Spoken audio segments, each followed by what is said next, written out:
Welcome if you are new here, and welcome back if you are returning. I'm Shonda Ramsey, a Christian author, creative director, graphic designer, and maker. I wear all the hats and do all the things. And today we are going to talk about one of my favorite things, which is how I outline books without killing my creativity.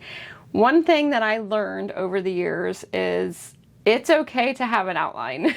I had to actually give myself permission for this because I used to think that I was a pantser. I loved being a discovery writer. It was something that I felt was really important to my writing process, that I made sure to give myself the space and freedom to discover the story as I went without being too rigid and giving me a structure that kind of made me feel boxed in and then would stifle that creativity a little bit. What I discovered though in doing that is without an outline, my stories suffered far more. There were things that I was missing, things that I didn't do, and because I'm writing romance specifically, one of the most important things needed is romance. And so when you don't have a plan in place for how they're going to build that relationship over time, and you just go in and just freely try to work your way through it, sometimes you miss some things. And that is what I found happened to me. The very first fiction book I ever wrote is actually book number 2 in my Roadmap to Romance series, which is not yet out. It will be out later this fall. However, when I went back in to do my round of self-edits, I quickly realized that I needed to do an almost full rewrite of the story. And it was disheartening to say the least, because I had already spent countless hours typing up this story that didn't really go anywhere. Now, that doesn't mean I had to scrap everything, right? There were some things I could keep, that I could move on into the next revision of it, but the problem was the structure was definitely lacking. And so I almost kind of had to reverse engineer it a little bit, reverse plot it, and determine where it should be. So in that process and in that frustration that I had from that process, I learned the number one thing that I needed to do when it comes to outlining my books was to have a flexible structure system.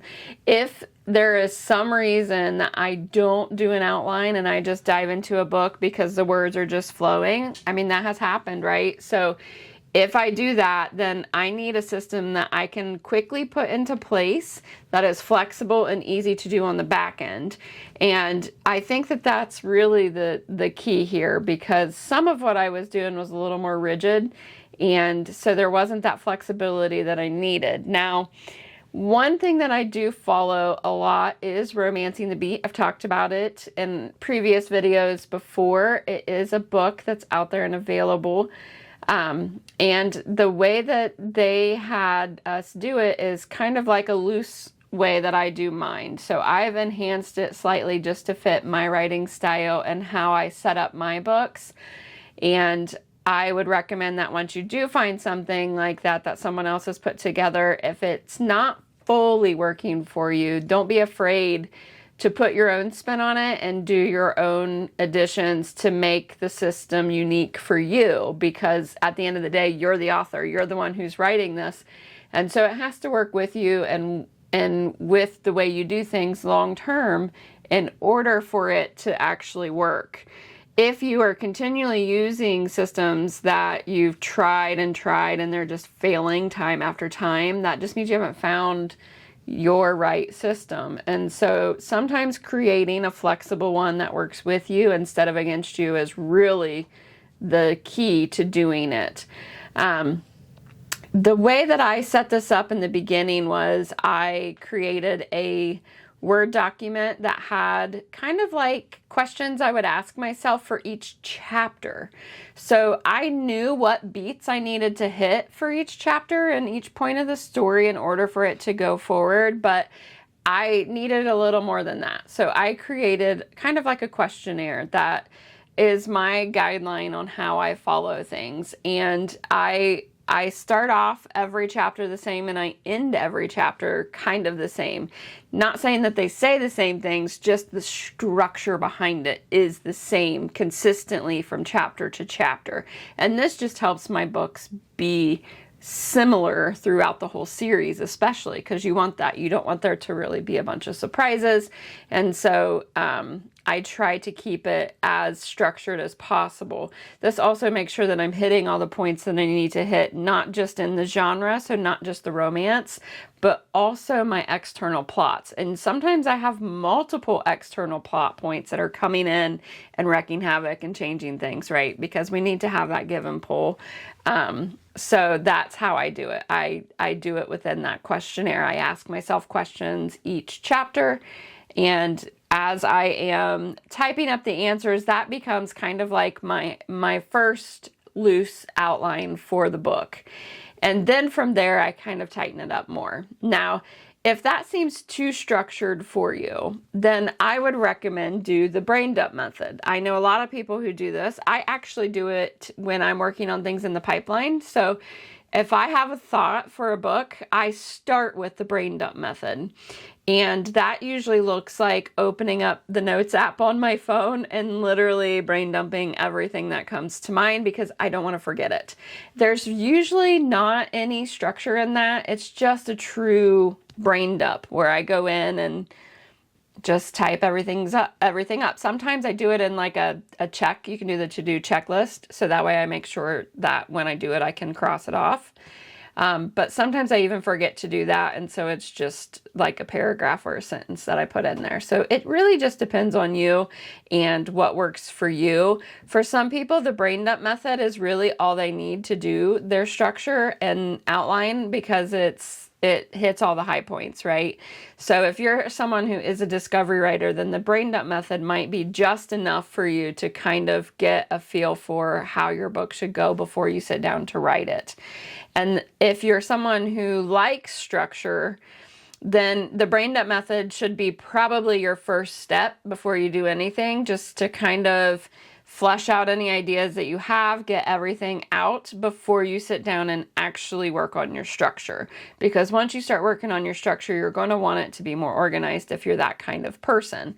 And then once you do all of that, so once I get done with my Google, it's not a Google Doc, sorry. You can do it in Google Docs. It's a Word, mine is a Word doc. But once you get done with that and with all your questionnaire, then what I do next would be my scene and character mapping from that. And that's just because I want to see a timeline of everything at like a quick look. The one frustration I had when I had to reverse engineer this last book was my Word doc. While it was great, I couldn't find the things I needed to find, even though it was separated by chapter. I just couldn't remember what was happening in each chapter off the top of my head. And so I had to scroll through every single page to try to find what I was looking for, especially if I was like building up to that, right? I needed to maybe plant a seed in an earlier chapter that leads up to the moment that happens midway. And so I would forget when it was supposed to happen and when maybe I should plant that seed. So that's where scene and character mapping really comes in clutch, if I'm being honest. And for the longest time, I did it easy in a spreadsheet, just because it was easy, and I have, Excel, or you could use a Google sheet, whatever you've got. If you've already got it, it's an easy way. You've already got it, you're using it, you may as well, right? But it wasn't enough for me. And I really discovered that during the rewrite of book 2 of my series, that I needed something more, something that did more, offered more, and was overall better. Now, I use Notion for character and world building. And because I'm doing a series, I have my whole series timeline in a database in Notion because I needed a way to quickly go back and look at dates across the whole series. And Notion is great for that. But I still was missing that whole scene and character mapping part that I needed. And so I ended up going all in on Plotter. And I do have a link that I can share with you for Plotter so you can give it a trial and see if you like it. But what I loved about it is I can pull in an already pre-done template using Romancing the Beat because it's worked into that already. They've already got it set up. So that saved me so much time. And then from there, I just made my own changes because remember, I've altered Romancing the Beat to fit my style of writing. And so I just went through that template and added everything that I needed. And then I just saved that project blank so that I can just duplicate it for every new one that I have, which is awesome because then all my tags are set up and all my categories and everything, and I don't have to reinvent the wheel every single time.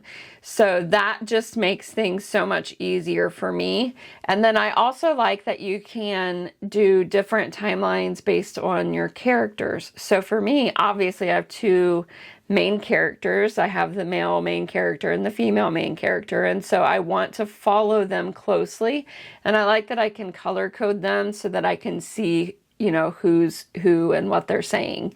And then I also have a lot of external things that happen. Sometimes it's by way of an antagonist, and sometimes it's by way of just maybe something that's going on in the world at the moment.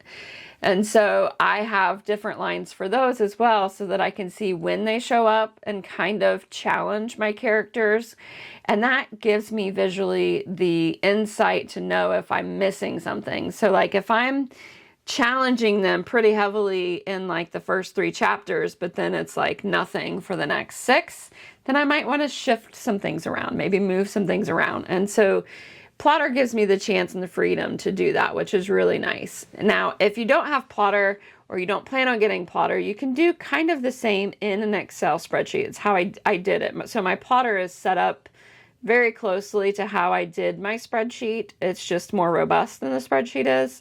But it's still kind of similar in that each row is a character or an external factor, and I color coded it. I did the same in Excel. What I like about Plotter is you can actually open up each thing and put more information in it, which I then can import into Scrivener as my outline. And so then everything's set up and ready for me to start writing. And so that saves me a ton of time. That alone was worth it, because before I would have to copy and paste everything from either my Word doc or my Excel spreadsheet into Scrivener in the sidebar as my outline so that I would know what I was writing. Now, I'm one of those people in my outlines that I really outline my books. It's a lot of detail. It's pretty much usually everything except for dialogue. And so when I go to write it, technically most of that chapter is already written. It just needs prose added, and it needs dialogue added, and it needs tightening up. And so because I do so much work in the outlining process, that really is what takes the most time for me when it comes to getting ready for writing my book. I spend so much time outlining, so that way when I sit down to write, all of the heavy lifting is already done, and I can just freely write what comes to me based off of the notes in my outline that it has given me. Now, again, the trick here is you need to make it to where it's flexible, right? So if you are writing and then all of a sudden your character isn't behaving quite right and they do something different, then having that flexibility to shift and change is always a good thing. And you can do that pretty much with any type of outline system that you use. I would just recommend that you go back to however you outlined it and make the note that you did this change in there, because if you get further down the book and you're trying to remember the change that you made, if you didn't make it on your outline and you're someone who relies on your outline, the main document of your outline, then you're going to miss something important, and that's going to frustrate you when you can't find it. So always update the outline as you go. I would recommend doing it when you are done writing. So finish your chapter you're on, and then if you are done writing for the day, then go back and update your outline so that it's ready for the next writing session that you have. But those are the 3 things that I do for my outline. Now, I do want to add just a little bonus talk, and maybe I'll do another video on this some other time, but character and world development. Very important to do before you sit down to write. Whether you do that before the outline or after the outline is entirely up to you. I've done both. If I know my characters before I go into it, I'm going to develop them first, because then that kind of helps me with my outline a little bit. But if I'm still discovering my characters, then I might do my outline first and then try to figure out who my characters are that are fitting into this, and who the other characters, the side characters as I call them, are that come in. And I like to do all of my character and world building in Notion, because it's a database driven software.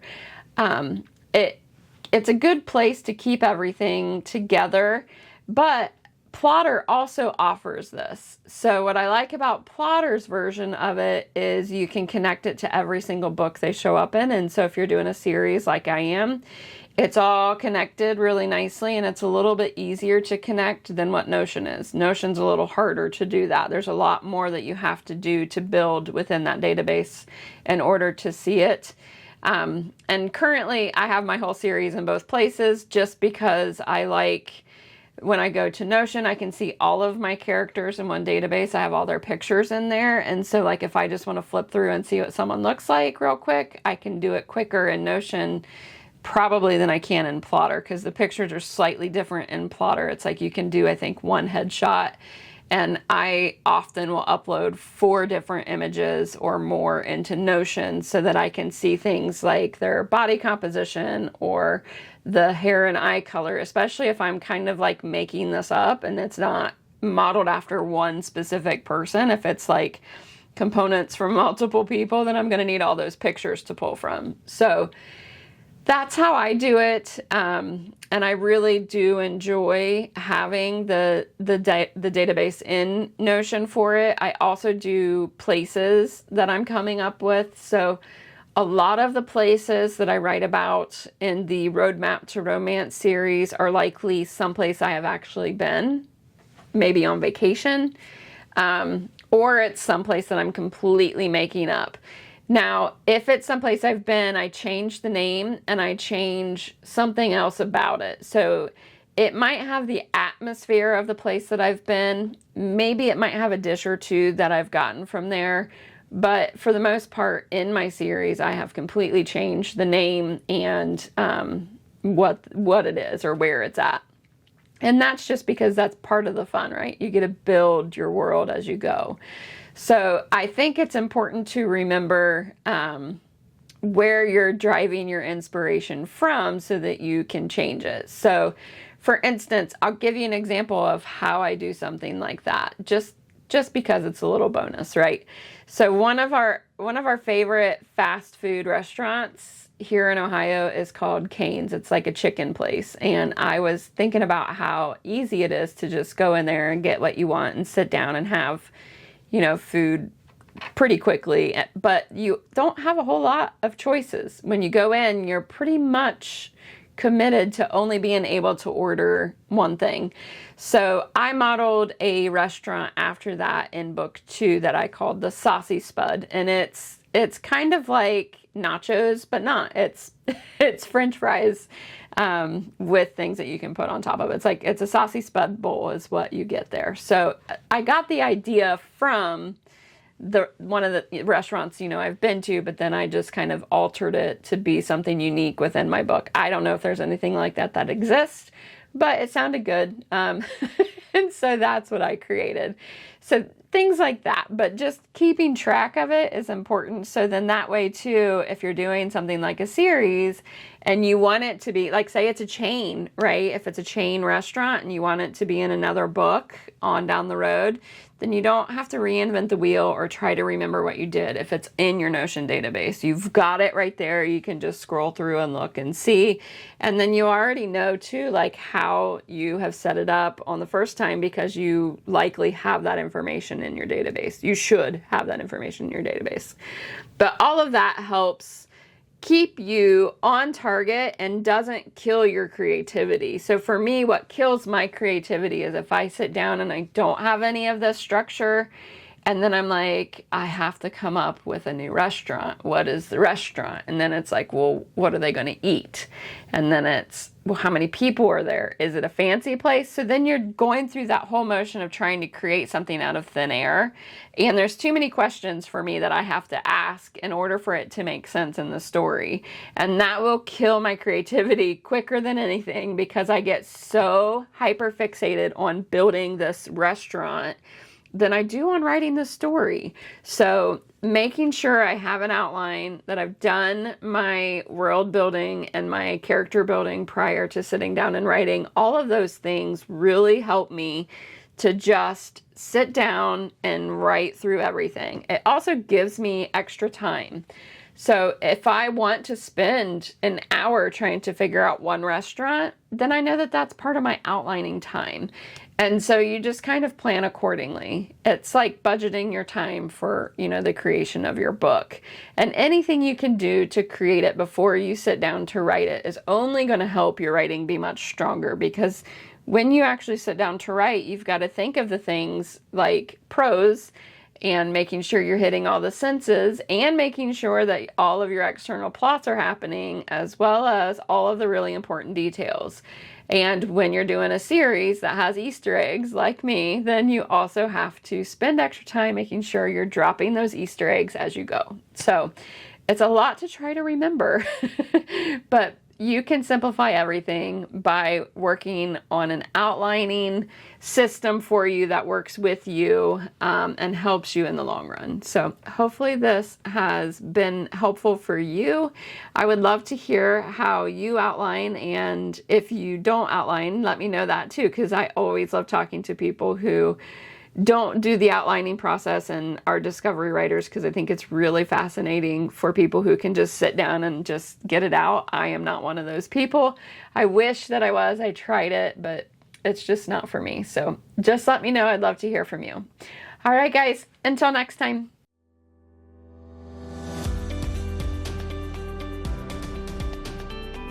Hello, friend. I'm Shonda Ramsey. If you found your way here, chances are you're a woman who creates, builds, or leads in your area of expertise.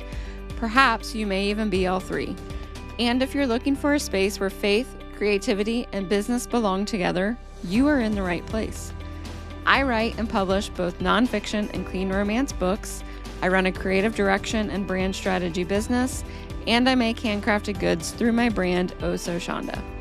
I've been building things on my own since 2017, and everything I share here comes from something I've personally done, figured out, or had to learn the hard way.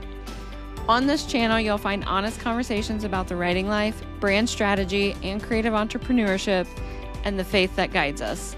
I'll be teaching by sharing genuine conversations for the woman who is doing the work. I'm so glad you're here.